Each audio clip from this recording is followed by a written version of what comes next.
नए कमरों में अब चीजें पुरानी कौन रखता है। नए कमरों में अब चीजें पुरानी कौन रखता है। परिंदों के लिए शहरों में अब पानी कौन रखता है।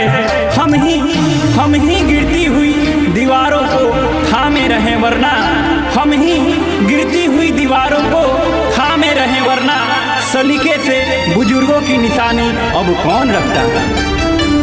प्यार कह के गोरी काहे कोइलू बेवफाई।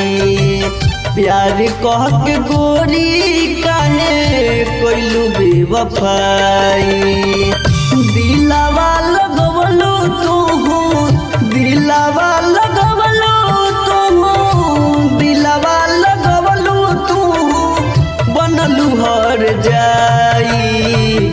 प्यार कह के गोरी काहे गइलू भुलाई। प्यार कह के गोरी काहे कोइलू बेवफाई। इस मतलब की दुनिया में कौन किसका होता है। इस मतलब की दुनिया में कौन किसका होता है। अरे धोखा वही देता है, भरोसा जिस पे होता है।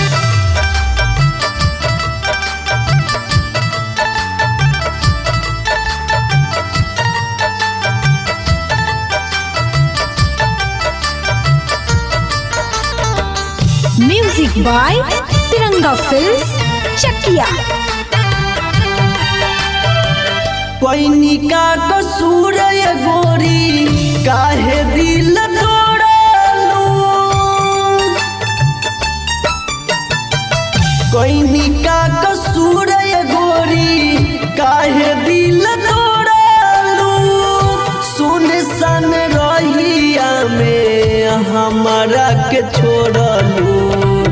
मेहदी महावर गोरी लिहलू रचाए। प्यार कह के गोरी काहे गइलू भुलाई। नए कमरों में अब चीजें पुरानी कौन रखता है। नए कमरों में अब चीजें पुरानी कौन रखता है। परिंदों के लिए शहरों में अब पानी कौन रखता है।